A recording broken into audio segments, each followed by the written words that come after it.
Yeah. In the book, what page is it on? Only on page 5, in the second chapter. That's what we're holding today. Okay, so we're holding in the second chapter of Shara B'Tachon, the gateway of trust, and he just went through 7 qualities that a human being has to have trust in somebody else. That there are 7 different qualities that we need to have to really have trust in another human being. And those 7 qualities are general compassion and attentiveness to the person. A person has to be almighty. He cannot be distracted. He cannot be held back from doing his kindness. To have trust in somebody else, you have to be all-knowing. To have trust in somebody else, you need exclusive care. That means the person that you're trusting knows your needs and has the capability to fulfill those needs. And the most important thing in trust, that the person that you're trusting it's in his hands, or you're in his hands. That's how you can trust him, that you're in the hands of that person, and he can do good, and wants to do good, or can do the opposite, because it's totally in his power. And the most important thing in trust is generosity. That the person that, besides having mercy, he has generosity. He's a generous individual, and his generosity is not going to stop. He has unlimited generosity. In the ethics of our fathers, it's called matas chinam. It's called a generosity without any strings attached, or ava she'ena tluya b'davar. A true love that has the love is not connected because of something, because of somebody. Most of us have a love that is strings attached. There's a reason why we have a love. There's something that we're gaining out of it. This chesed, this kindness that we're doing, or this love that we have. It's not a unconditional love. So if you don't have a kindness that has unconditional to it, then you cannot really trust in such a person, because that person, there's going to be conditions, and you have to fulfill those conditions. You have to be able to satisfy those conditions. If you're not going to satisfy those conditions, the person will not be there. So you need to have all these 7 qualities. So that's why he comes to the conclusion. That's what we're holding right now. He comes to the conclusion that in truth is, you can't trust anybody. You really can't trust anybody. You can have faith in somebody, but you really can't trust them, because there's nobody who has all these 7 qualities. There's nobody who has the capability of even all these 7 qualities. And the only one who has this capability is HaKadosh Baruch Hu. Is God, who has this capability to accomplish all these 7 qualities. And now he's going to go through these 7 qualities again, how it's in God, all these 7 qualities. And what's interesting is that he brings down psukim. Rabbi Bachia is very psukim oriented. If you already learned the first 2 chapters, you see that he brings down many psukim, and many verses to support his logic, which is interesting in general, that we use psukim to support logic. I mean, a pasuk is a pasuk in the Torah. It's you basically, the Eibush is proving that you can trust him because the pasuk says so. Okay, well, who wrote the pasuk? So, how can you support logic with a pasuk?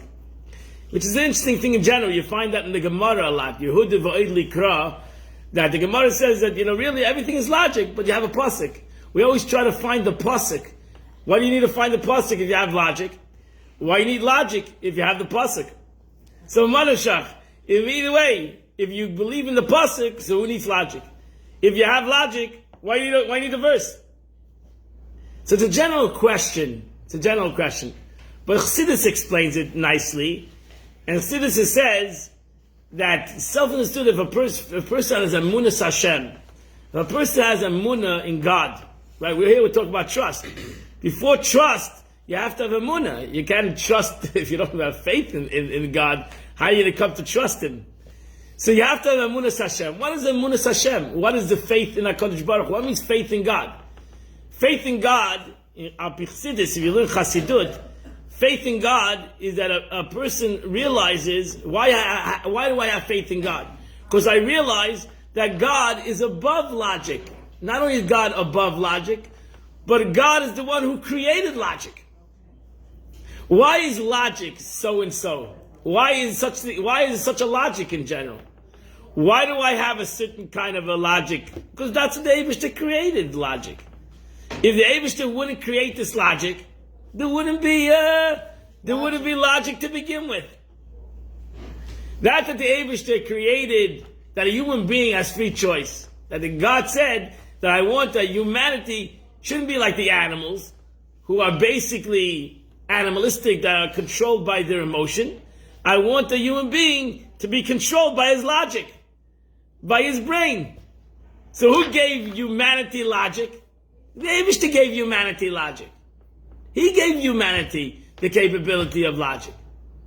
That's like the joke that says, the guy who can't make a living, so he can't make. He opens up this business, whatever. He opens up a dentist practice, and nobody's coming to him. So he comes to his friend. He says, "How do I make a busy?" He goes to his friend. He says, "I'm making money." So the guy says, "For next week, when anybody calls, you tell them you're busy, right? You tell them you're busy, right? You're going to soon see people will soon realize, wow, this guy's busy. Can't get an appointment with him. When people realize you can't get an appointment, everybody's going to want to get an appointment with you. So the first week, everybody calls. No, that appointment's in a month. Can't have no time. I'm a very busy dentist. I got no time, right?" And ultimately, the friend calls him up, right? The friend calls him up for an appointment. He says he's busy. He says, "I gave you that idea, right? Don't use my idea on me. I gave you that idea. Don't tell me you're busy. I know you're not busy. That was my idea." David says the same thing. Logic. You call me logic to me. I gave you logic. I gave you the concept of logic. I gave you that capacity to have wisdom and to choose with your logic. Don't come to me with logic, because I'm the creator of logic. So in essence, the Eibishter wanted that's what he gave man free choice. His logic, that's what it says, Banim Gedaltu V'Ramamti Bi. The verse says, I have brought up children and they rebel against me. I gave them the capacity to rebel. I gave them the brains. I gave them everything, and they're using everything out that I gave them to go against me. Like the big knackers that they think that they can outrun me. I gave them all these capabilities. So that's why the Gemara wanted a Jewish person to have logic. God wanted a person should have logic. That everything he should come and try to figure it out, al pi seichel, that according to one's logic. But he should never forget that really it's the pasuk. Really, the one who created the logic is the pasuk, is the verse. And that's why a Yid always has to go back to the pasuk. He always has to go back to the pasuk. That's why you see in the Gemara that the Talmud is always fighting on logic, but always go back to the pasuk. They always go back to the verse. What does the verse say? What does the pasuk say? And that's the beauty of this book too. In essence, he's trying to be, he's being logical, but we always have to go back to the pasuk, the one who says the logic, the one who created logic. That's Emunas Hashem. I believe in the Eibishter. So therefore, if God says that's the logic, what is the emes? That's why Chesam Mishal HaKadosh Baruch Hu, it says the signet of God is truth. The Eibishter is emes. If I have the basic emunah that the Eibishter God is truth, and therefore Hashem emes, v'Torasei emes, His Torah is truth, so then that is the logic. Even though my logic maybe will contradict that logic. Right? It doesn't make sense to me, that logic. No, I have to. That's Emunah. So Emunah tells me that even though it doesn't jive with maybe my logic at this present time, but that is the logic. That is the true logic. Yeah, you with me? You understand what I'm trying to say? Totally. So that's why if I asked once a challenge, or a great rabbi was sitting with a bunch of business people, whatever, secular Jews, and he said to them, I want to ask you a question. If the verse is hypothetical, it's a hypothetical question. You know, a hypothetical question is not really a question. So, hypothetical, right? Let's say let's say there was a verse that said 2 plus 2 is 5. Let's say there was such a verse. Vayayim Hashem on Moshe, and God said to Moshe, 2 plus 2 is 5. Right? So what is 2 plus 2? 4. No, it's 5. That's what the pasuk says. The pasuk says 2 plus 2 is 5. So who created 2 plus 2 is 5? Oh, we had a problem, but we have a problem. We got a problem. 2 plus 2 is 4. Logic. 2 plus 2 is 4. No, we got to figure out how is 2 plus 2 5? How is 2 plus 2? Because the pasuk says 2 plus 2 is 5. That's what the pasuk. It's a hypothetical question because there's no pasuk. But the point is, the truth is that there's a lot of things that the pasuk says 2 plus 2 is 5 in different concepts, and we say that's not logically correct. 2 plus 2 is 4. You can put it into many things in our lives where we think we're smarter than God.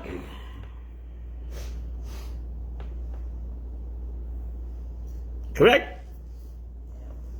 And that's why we struggle with HaKadosh Baruch Hu, because we think it's not logical, it doesn't fit in the system, it's not politically correct, it's not ethically correct, it's not morally correct, God forbid.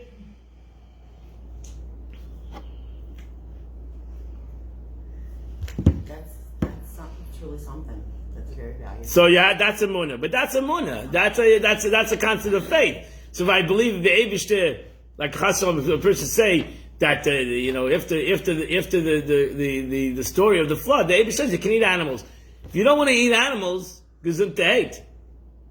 But to say that you're not allowed to eat animals, you're more holier than God. You're more compassionate than HaKadosh Baruch Hu. You're more compassionate than God. God has no compassion. He says he can eat animals. You've become Mr. Compassionate and Mrs. Compassionate. You have more compassion than HaKadosh Baruch Hu. Maybe it doesn't say you have to eat animals, but to say that's incompassionate, because in your mind it's not a compassionate thing. So you're more compassionate. That's what you're saying. I'm more compassionate than HaKadosh Baruch Hu. If you don't eat animals. No, if you're saying that it's incompassionate to eat animals, it's incompassionate to eat chicken. It's incompassionate. You're not a compassionate person. So then that's what you're saying. You're more compassionate than the God. God says to him it's compassionate for a human being to eat an animal. I'm more compassionate. I have more compassion than HaKadosh Baruch Hu. So what do they? So therefore, if you don't want to eat animals, gesund to hate. Because I don't like to eat animals. I'm uncomfortable eating them, gesund to hate. But to say I'm more compassionate, I'm more holy than HaKadosh Baruch Hu, that doesn't make any sense. That is not the right thing to say. So what do they vegans, vegetarians say when they're arguing? I don't know. I'm not a vegan vegetarian, but I'd say that. So in compassion, you're being cruel to animals, cruelty to animals. So in essence, such a person is saying he's more. The Eibush is cruel. God's cruel. It'd be interesting to know how Yeah. they answer. But they do say that because they don't believe in God. They don't believe in God. So logically, they might be right. I know logically right. Well, you have a chutzpah to kill an animal. I am not. If you want to argue in logic, they might outrun me. But some vegetarians must believe in the animal. Right? No. Therefore, you can be vegetarian and say it's for health reasons. It's for health reasons. Gesund to hate. They have the Eibush didn't say that everybody should eat animals, and even in the. That's what they give. I mean, I know. I don't know. I'm not a vegan. I can't answer the question. So you have to ask them. But I'm just telling you to say that it's unethical, or it's immoral, or it's cruel. That is that you don't believe in the Eibishter. That's it. Because if the Eibishter said you can eat animals, then that means it's not cruel. Interesting. Because if it's cruel, actually, there is in halacha, Judaism has halacha that you're not allowed to be cruel to animals. Tzar balachayim. You're not allowed to be cruel to animals. It's open halacha. You're not allowed to be cruel to animals. So how would you have halacha? You're not allowed to be cruel to animals, and then shech the chicken?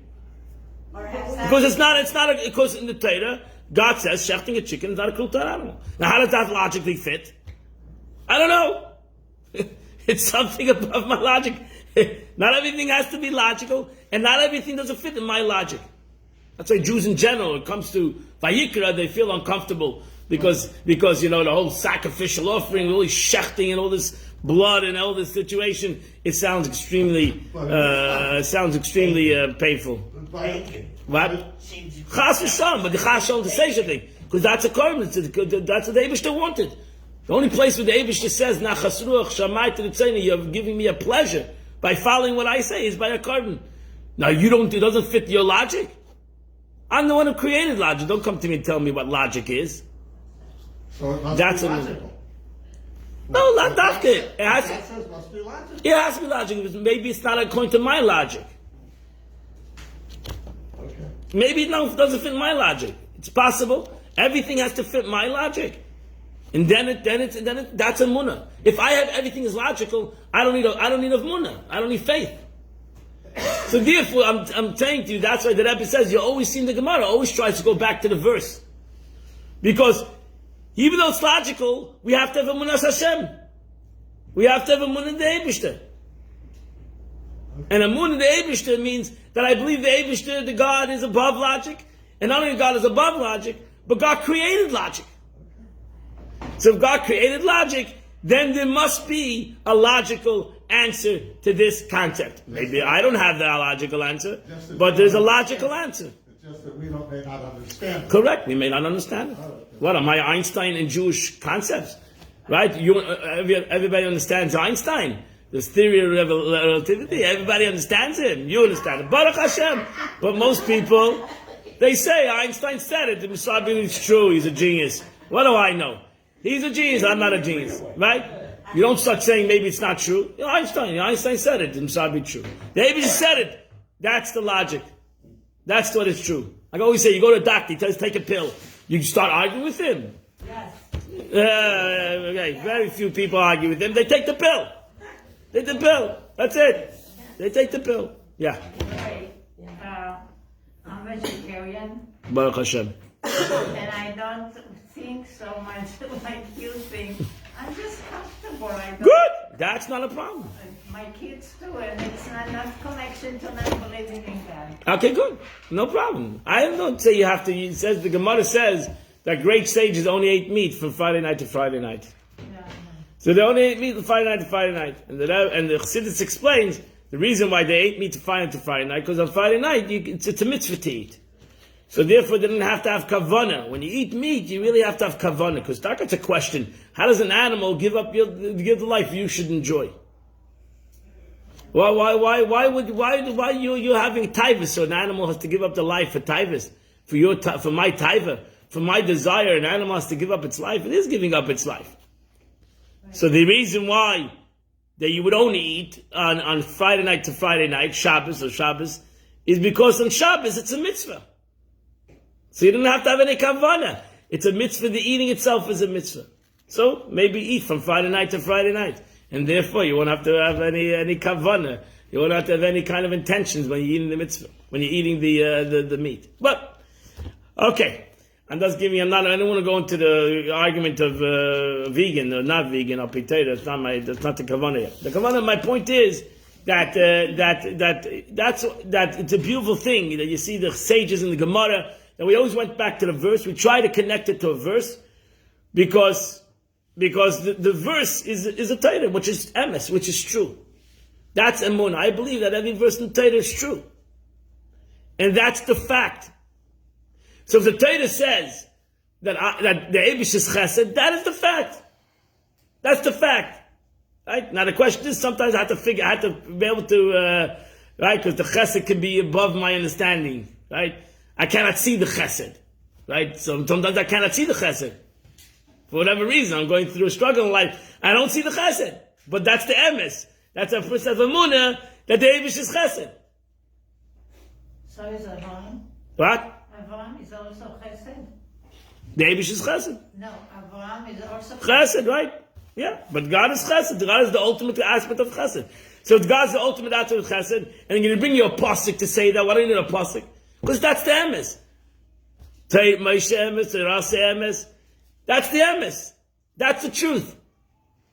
So that's the emunah. And emunah Hashem is that the Eibush is true, and the Torah is true, and now go from there.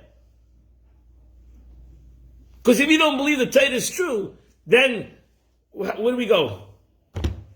Where do we establish anything? Forget about trust in God. If we don't have emunah Hashem, we don't have the faith in the Eibush. We don't have faith in God. We don't believe God is true either.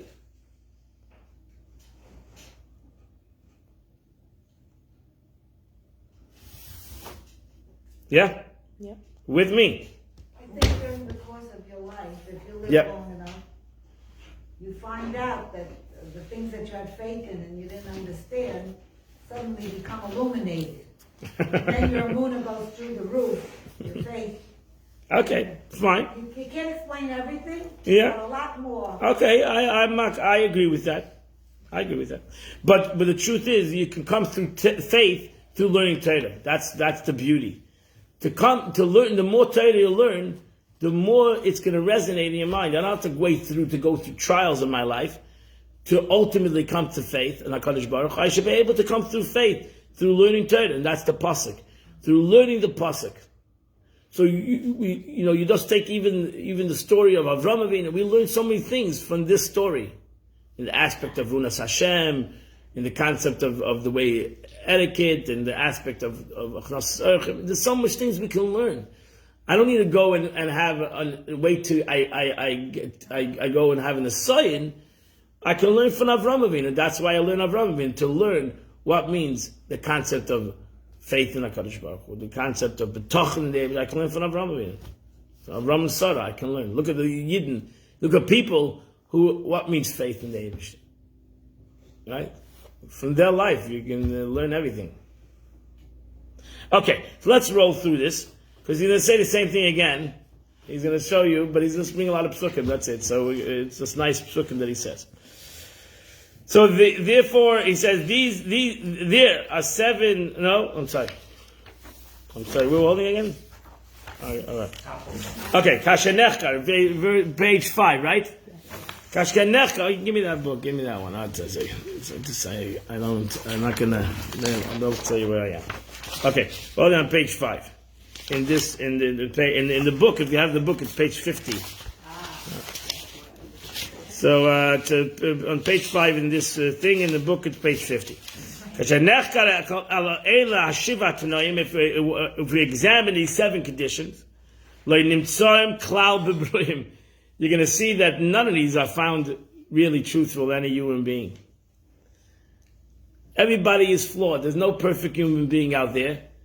And therefore there's no perfect human being in any of these 7 things. Everybody has certain netias in his life. Every person has strings attached. It's very hard to find somebody that has no strings attached. It's the way it is, because every person, the Eibishter gave every person a different kind of, has to be done his way. Chassidus explains, a human being comes from Atzmus Amhus. A human being comes from the Etzem of the Eibishter. So that's why everybody is Atzmus. That's why everybody, he's a man, a woman, he's a person on his own. Self-made person, doesn't need anybody, everybody needs him. It's a certain kind of a thing that it's in our DNA. That's why we struggle with our parents, because we don't want to feel that we are dependent. We're independent. Yeah, even though we're not, but that's an important thing. Everybody wants to be independent. Everybody wants to be the king. Everybody wants to be the owner. That's the way it's in our system. And therefore, the second we start to work, we're thinking about retirement. When are we going to get out of this? Right? The slavery. Right? Nobody looks at it as a positive thing. It's a very interesting kind of it explains it, because we come from Atzmus. Atzmus is etzem, is everything. Everybody needs to feel that they're everything. Right? I don't need you. That I need you is I feel like I something's missing in me. I have a fault. And really the truth is that's a terrible thing. It's a terrible thing. Because even the Eibishter it was the S, it said I need you. If God can say I need you, so surely a human being should be able to say I need you. I need you. Even though I'm everything, I still need you. Right? Because the truth is, we do need each other. The Eibishter needs us also. He's not going to accomplish what he wanted to accomplish without me and you.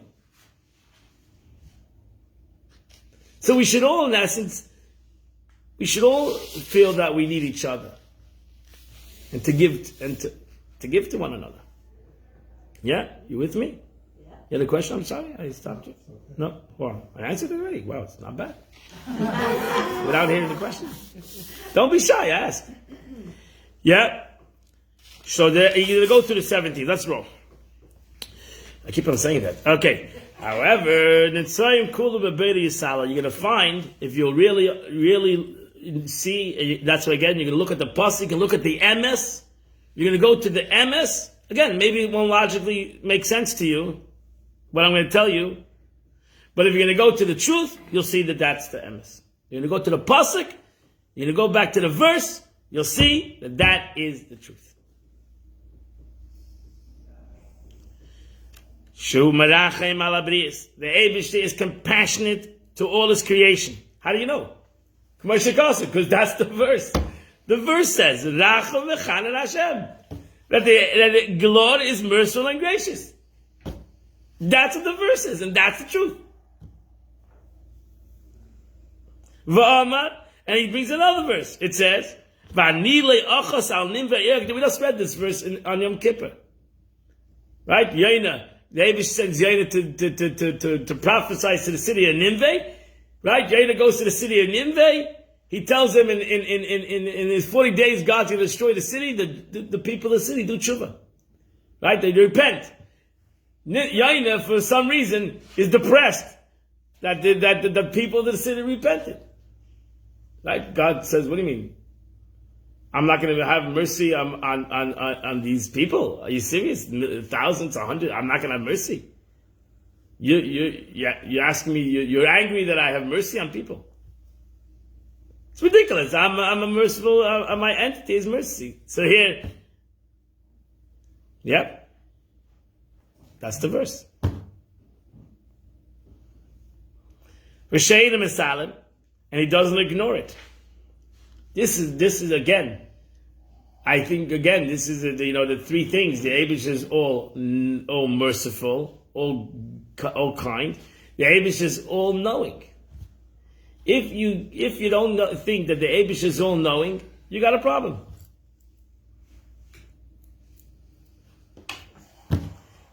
If we don't believe that God is standing upon us and He knows everything that's going on, then we got a problem. Then we're in a serious situation.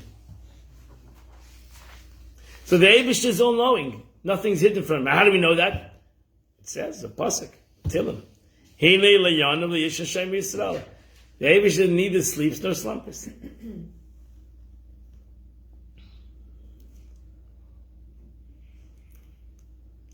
can bring down many psukim to this, right? This concept, right? And the Jews in Egypt, the Jewish people ask, "Where's God?" Right? Even Moses asked God, "What should I tell the Jews when I come to Egypt? Where's God?" So God says, "Hey Asheya, I'm there. I'm right there." It's interesting. God says, "Tell the Jews, hey Asheya, I'll be with you in this exile, like I'll be with you in the next exile." So Moses says to God, the Medrash says, "I don't think that's a good idea." Right? I don't think we should say, "I'll be with you in this exile, I'll be with you in the next exile." That means there's going to be another exile. So I don't think it's a good idea. Let's not tell him about the future tzaddis. Let's only tell him about the present. Right? Hey, I'm with you. You're asking where I am? I'm right there. Right? It's not like I don't know. I see you. I see you. I'm right there. I know every tzad. I know every pain. I know everything that's going on. I know everything that's going on. And that's why, if a person's in tzad, shouldn't give somebody else tzad. Right? Don't give somebody else your pain. What do you want from somebody else? Why does somebody else in the world deserve misery likes company? Why does somebody else in the world deserves misery? Because I'm miserable, I should make somebody else miserable? No, give it to God.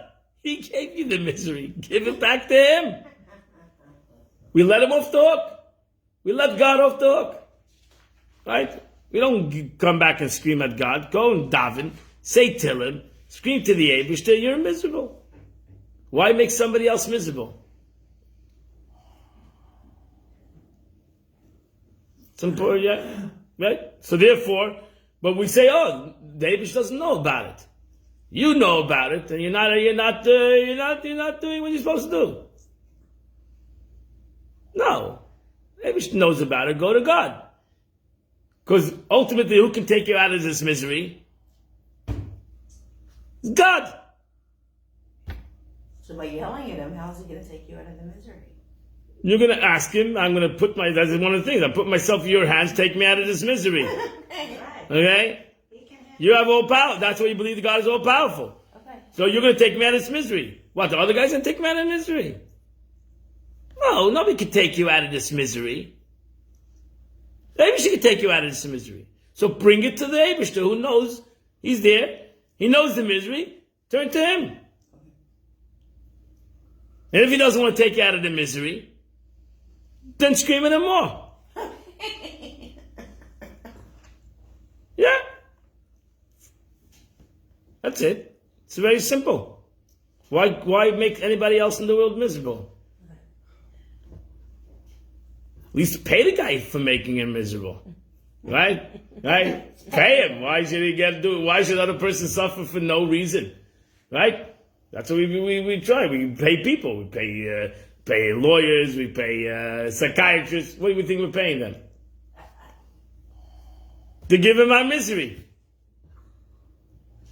What did they say one day? Once asked a psychiatrist, how do you listen to all this tzadis? He says, who listens? We were reminded about the parking just at the end of the class. Yes, I don't mind. Thank you. So who's listening? Right?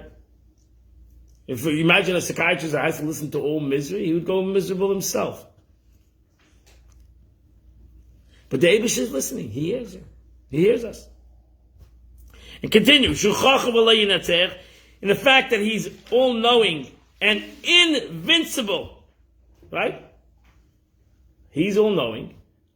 Nobody will be able to convince Him. If I come to Him with this pain, which He knows, so why does God have to respond? Because David says, you want to trust me, you want to put yourself in, you want somebody else to help you.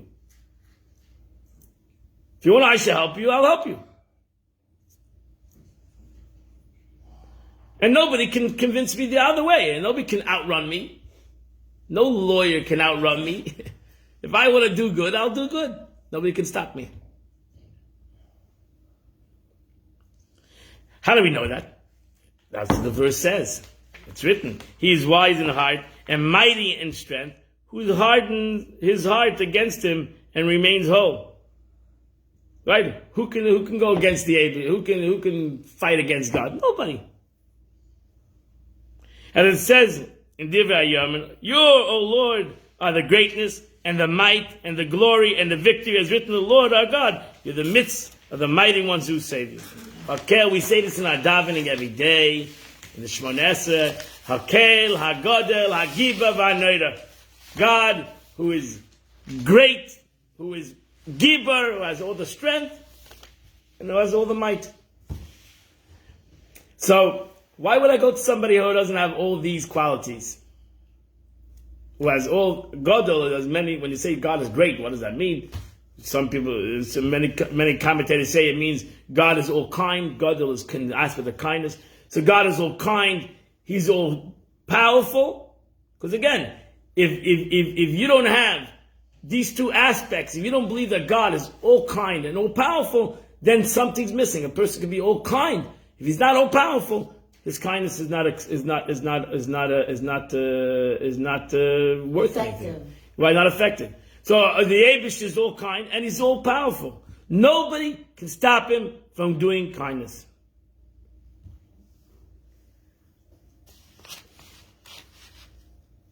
And he's noted. He's awesome.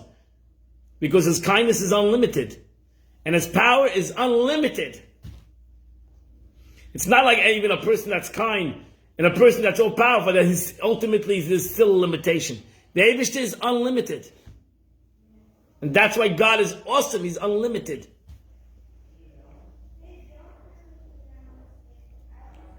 It's a very comforting feeling.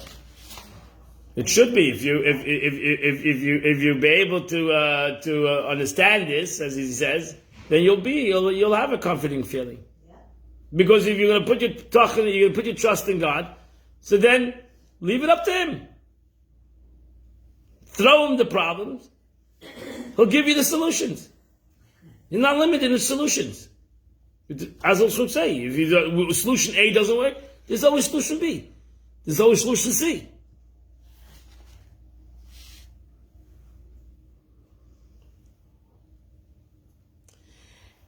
And the fourth quality, namely, being the one we're holding page 6, one who's being trusted must know that the best for the one who's helping.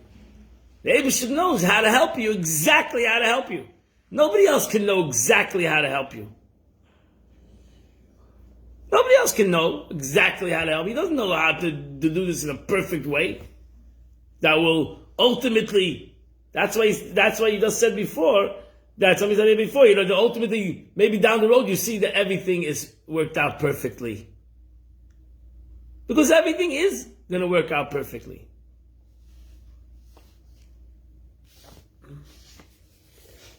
Because the Eibush knows how to fulfill the needs of a person perfectly.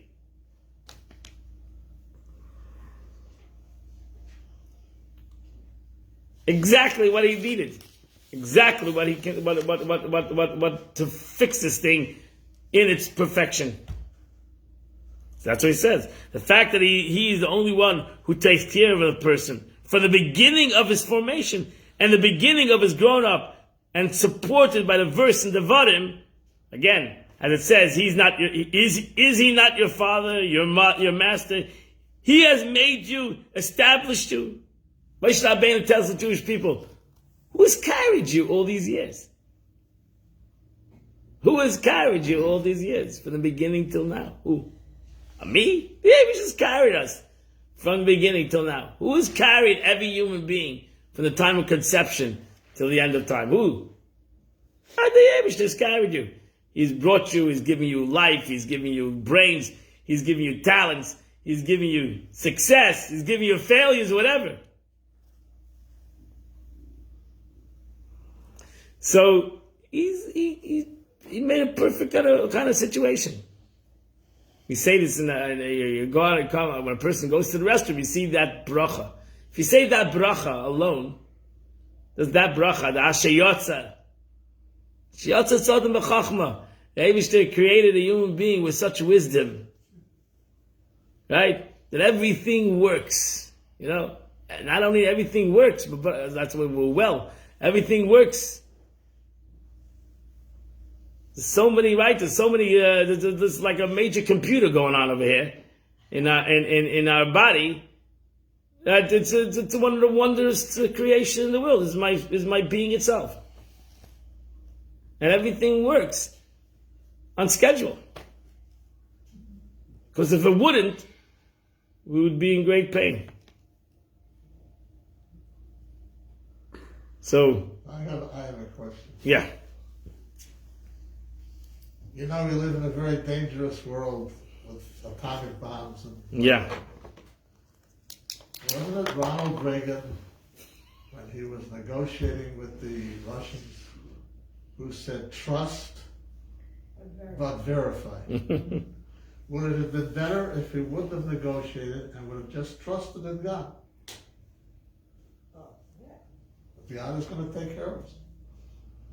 All right, what's your question? Would it have been better if he would have said, forget the negotiations? Because No. if we deal with the rest, Because we have to again, verify. no. Maybe we should just trust Because in the God. Abe, no. Because I told you, that's why, if you just trust in God, then you don't need your brains. Oh, okay. The Abishter gave you your brains. God gave you your brains. And as he's going to bring down in this book, all this only works if you do some aspect in this work. This does not come easy. Bitachon and faith is not something that comes easy. If it's easy, then it's not real bitachon.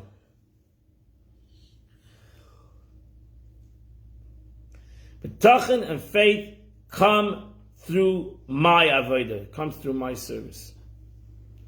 Even though it's given to, it's like a gift in essence, given to God, but by God, because that I have bitachon, I have the capability of bitachon. That I have the capacity of faith is a gift from God.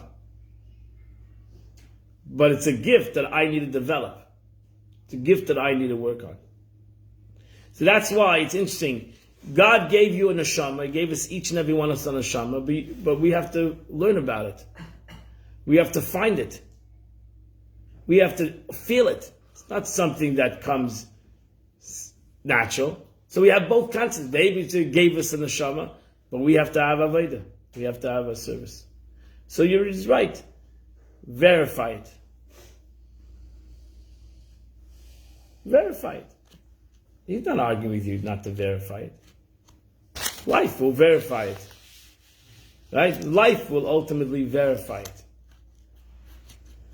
The expression in the Gemara. Ein chacham kebal nesayin.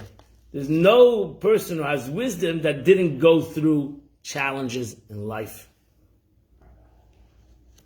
Because if you haven't gone through challenges in life, then your wisdom might not be real.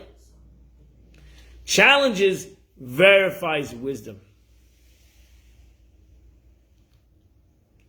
So to be a smart person that hasn't gone through any challenges, who said you're smart? To be a person that's gone through challenges in life and through his wisdom has overcome them, that is real wisdom. That verifies wisdom. Ein chacham kebal nesayin. There's no person that has wisdom that really hasn't gone through a challenge in life. And that's why it says, listen to your elders.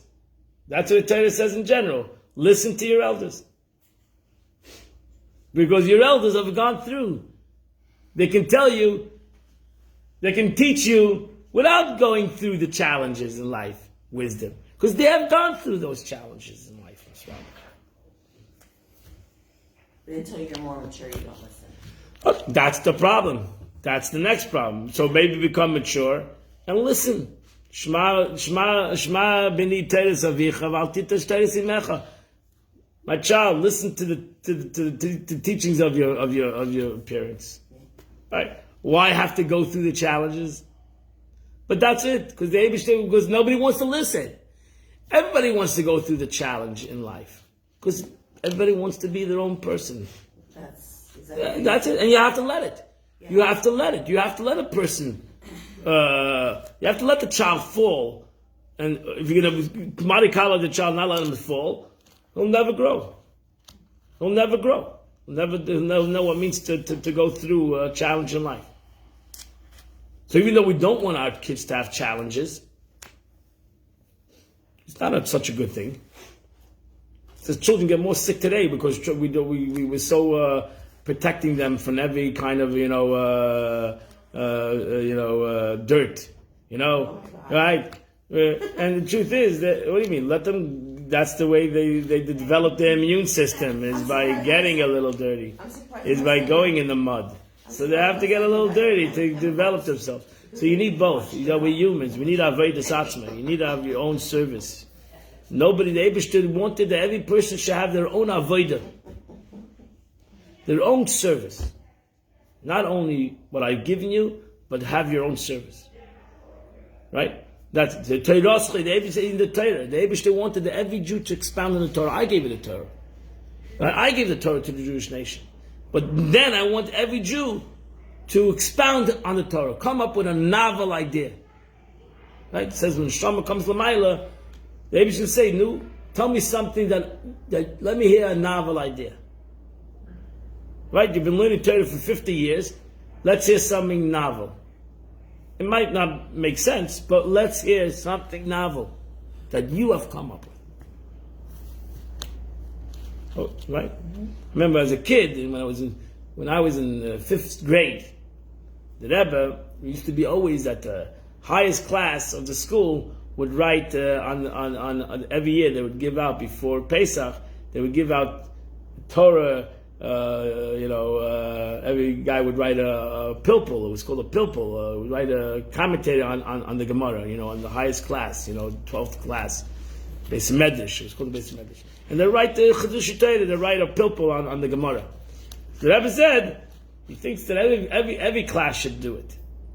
Every class, even 5th grade, should write the kid should write the Chedush Torah. Right? They should see their name. Zalman Bucket. Wrote something that he explained something in the Gemara or whatever, explained something in the Mishnah, whatever I was learning, right? And everybody felt like we were so happy, right? When we printed the book, right? A book was printed, Zalman, my name was there, Shnei Zalman Bucket. I wrote a page, I forgot how much I wrote, whatever. I don't know, see that book, right? Because I'm sorry, I wrote the most stupidest things in the world.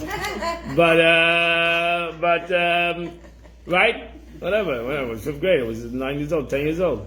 So, what kind of great Chedushim am I going to write? Right? What kind of great novel ideas is our book is going to come up with? And everybody else in the class. But that was the point, that everyone wanted it. Why? Make it, right? Let the child feel that he has a novel idea, even though ultimately he's going to come to Beis Medrash, you realize that it's not so novel. It was pretty stupid. But in the 5th grade, it was a novel idea. Right? So then you'll grow up, you'll be in the Beis Medrash, you'll realize that when you go higher, that novel idea you wrote in the Beis Medrash is also not so novel. Also not so great. But at that time, it's the greatest idea. Right? And that's the beauty of life. That's the beauty. Okay, let's go. The fact that those things which benefit him. Oh, I'm sorry. As it says, he's not your father, your master made you, establish you. As it says in Tillim, I relied on you from your birth, from your mother's womb. You drew me. As it says, do you not pour me like milk and curdle me like cheese? And the rest of the matter, in which they elaborate in the verse until the end of the chapter, which extols the kindness of God, which He performs with a person from the beginning of his formation to the rest of his personal life. The fact that those things which benefit him as well as harm him are not in the domain of any man. This is very important. So that's, now it goes to the next thing, that it's all in the hands of God. Good, bad, and everything. Don't blame anybody else for the good and the bad that happened in my life. It's the Eibishter who put everything into motion and puts everything into the situation. It's God. There's nobody else to turn to when you're in tzar but the Eibishter. Right? And as a Jew, I believe, like if I'm sick, I go to a doctor. But there are many messengers to God, and I'm praying to the Eibishter when I go to a doctor that the doctor should be the right emissary, the messenger of God to accomplish what I need to accomplish. But the concept of sickness and healing is in the hands of the Eibishter. It's in the hands of Kadosh Baruch Hu. Nobody else's hands. Nobody else to trust. Right? That's why people say, oh, doctors make mistakes. They're human beings. They make mistakes. Doctors make mistakes. Lawyers make mistakes. Rabbis make mistakes. Well, what do you expect? You expect a human being not to make a mistake? It's impossible. The only one who doesn't make a mistake is the Eibusher. So you trust in the Kadosh Baruch Hu, doesn't make a mistake.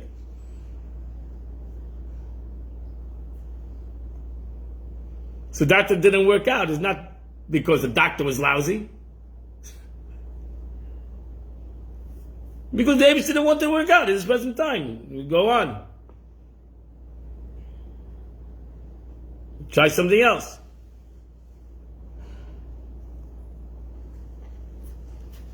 Right? I don't know. But that's a winner. That's trust. I trust in the Eibusher. That means trust. And the Eibusher says, that's why he brings the pasuk down. The Eibusher says, trust me, don't trust anybody else. You know, years ago, my children were in school. The teacher sends home papers with misspellings, and it was disgusting. Do I not say the teacher was? What? Don't I judge in my own head? Well, this teacher obviously is not very good. Yeah. But later on, I could say, well, it served the purpose, because then I didn't trust completely that the teacher was going to do everything for my children. I made sure that things worked out right, and Hashem led me to that Beautiful. knowledge and understanding. And the same thing with the doctor. But you can't just say, oh, well, God decided the doctor shouldn't do a good job. No. Who else decided? Well, there's a reason behind it, but you can't just say, well, it's okay because the doctor... I didn't say it's okay. Oh. I said that's a fact. It's not. It has nothing to do with okay or not okay. It's not okay if I have to go to another doctor. Okay, good, I agree. Okay. No, I'm not saying you should give up. Yal Hashem, don't go to a doctor. You have to go to a doctor. If that doesn't work out, like I said, there are many messengers. There's not only one doctor in the world. If that doesn't work out, you go to another doctor. Why? Because the Eibusher said this doctor's not going to work out.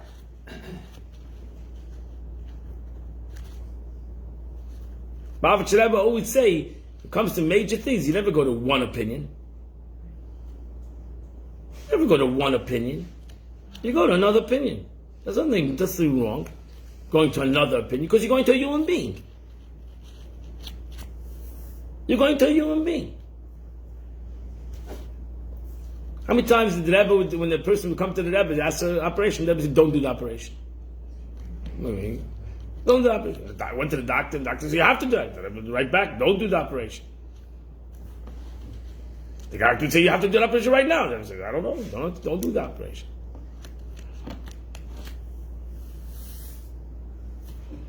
That means the doctor was wrong. Oh, the doctor thought you had to do the operation. In his mind, thought he was right. But if you put yourself in the Munas Hashem, which is Munas Chacham, you don't need the operation. It's a tough call. I agree. That's why they trusted it up, because Taka put his trust in the Eibusher. So, but the truth is, we all should put our trust in the Eibusher. That's what the Lubavitch Rebbe always answers. You should go to a doctor you did. You should go to a Reifa you did. You should try to go find a doctor that's a friend. Not a doctor that just follows the medical profession, but a good doctor that's also a friend and also will care about you. And it's hard to find such a person. It's hard. That's why sometimes I deal a lot with this. People takes years to even. Takes months and maybe years for something even to be how do they say, to find out what it is. It can take months and doctors to find out what do they call it? To diagnose a problem. For some reason, we have all the technology, and it's taken months and doctors to diagnose something. I'm not against doctors. You should go to doctors, but they're busy. Everybody's busy. Yeah, that's the way it is. See, that's why you should pray to the Eibusher that get me the right doctor. Send me the right shliach the first time. I don't have to go one to another, to another, to another. Send me the right one. I always say the story of my father, blessed memory. He had a growth on his hand. I remember he was going to doctors and doctors, and nobody could figure it out. So we were once walking on Church Avenue. Church Avenue is East Flatbush. Church in Utica. Those in Brooklyn. And suddenly they opened up this walk-in clinic. You know, like this, now they have these MDs or, emergency. That is a walk-in clinic. We walked in, he said, let's go into the clinic. Walked into the guy. The doctor was like a young guy, colored, just like 25 years old, just got out of medical school. And he said, he looked at it, he said, Rabbi, he took out of his closet like a little tube of something. He said, put it on your hand and maybe it'll go, I think it'll work. And Kachava. What was it? I don't know. He put it on his hand and it went away. Schlepping the doctor's a doctor. The guy gives him a 25 cents something to put on his hand. That's a bracha. Huh? That was a bracha. Right? The guy just got out of college. He went to get doctors that had all 25 plaques on there. You had to walk into the door. Your father had to walk You got to not give up. You got to keep on going. You got to go from one doctor to another doctor. You got to not give up. You also can't judge. No, I'm not judging anybody. Trust me.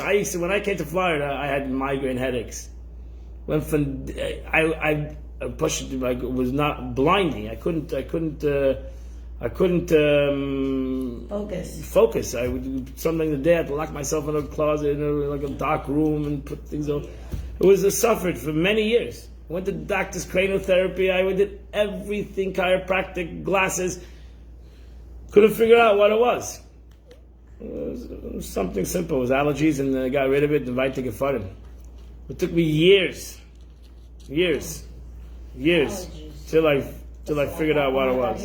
Years. A lot of people have allergies. And that's the way it is. So it was a simple thing. It was something I got to get shots. They gave me shots for a year, and then they got rid of it. They got rid of these allergies, and that's it.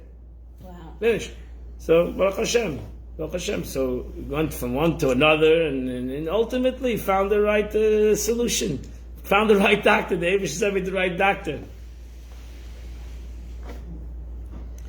There's not one doctor in the world that can help you. There's not one rabbi in the world that can help you. So let's finish. It's 11. I got 5 minutes left. Who commanded us to come to right? And the fact is, the thing which benefit him as is will harm him or not harm the main man, but solely in the hands of the Creator may it be exalted. It is supported by the voice of Eicha, who says, "Who has the command and it came to pass?" Who has that power? Unless the Lord ordained it. Who? Who can do something in this world without God allowing it? Nobody. Not bad, not good. Nothing happens in this world without God allowing it.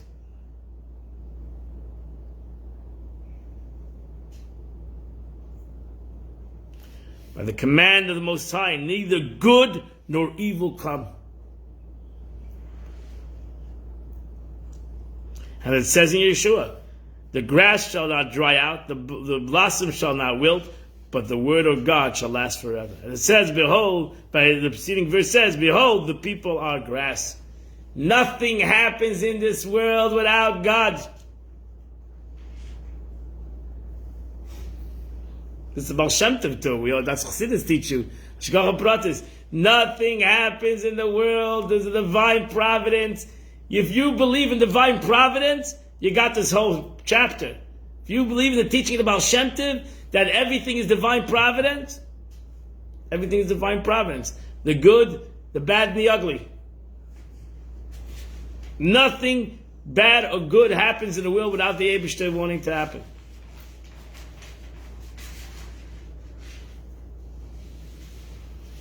This concept has already been clarified sufficient in the third gate of this book, Shar Avodas Elokim, the gateway to the service of God. Okay, let's finish the chapter. And the fact that his good will extends to all. Now this is the last one, the seventh one. That the Eibishter is kind. And that's really, everything God does is kind. Might not feel that way. Might not feel that way. Right? But you got to go back to the emes. See, that's the thing. What you feel and don't feel might not be the emes. Yeah. Okay? So we always have to go back to the emes. Emes is something that is there from the beginning to end. That's why the Eibusha says to the Jews in Mitzrayim, who I am. I'm in Mitzrayim. I'm out of Mitzrayim. I don't change. I'm there. I'm doing exactly what I'm supposed to do in Egypt and out of Egypt. In this tzar and in the next tzar and in the next tzar, I'm there as I'm in the good and in the tzar.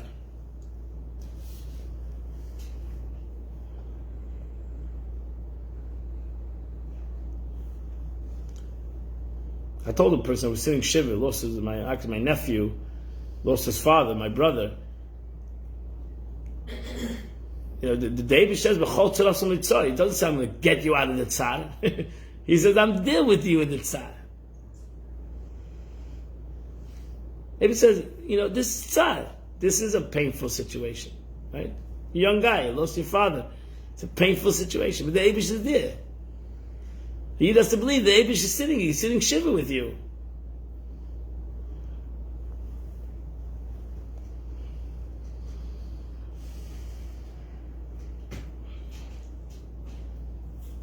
God is everywhere. God is in the butter. It's in the what? No, but it's good. That it's good. The Eibush says, "I'm sitting." What do you think the Eibush wants tzar? What, he's a masochist himself. He wants tzar. The Eibush says that it's good. I'm sitting with you, so therefore you should know that it's going to be fine. Because I wouldn't sit with you. If the Eibush was I'll give you tzar. I'll watch you. I'll see you. You know, I'll sit and watch the Rome burn. I'll sit up there in heaven and watch as you go through pain. But you know what? All to be good. Don't worry. Give me a call when it's good.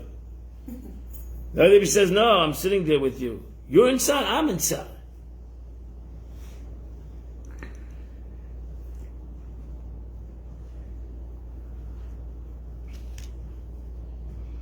God was at the gas. I'm more painful. Yeah, I'm there.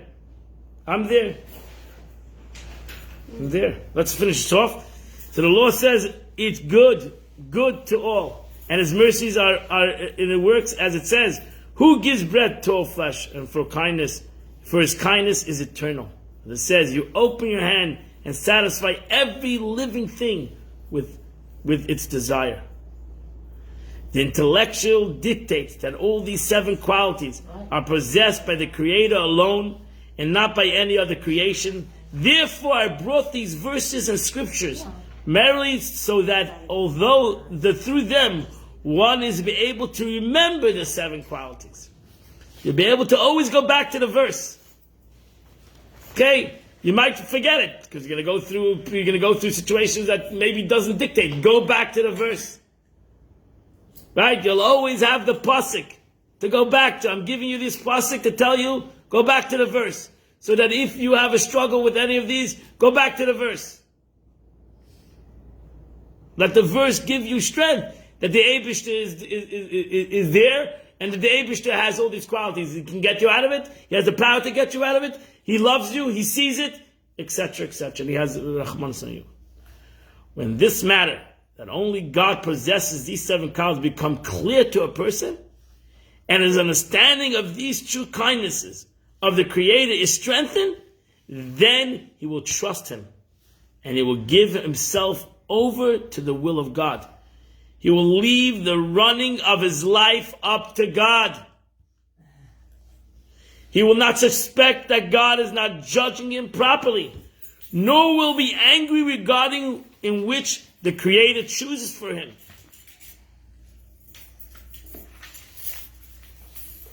As King David, blessed memory, said, I shall lift up my cup of salvation, and I shall call out in the name of the Lord. As it says in the same chapter, I found trouble and grief. Right? I found trouble.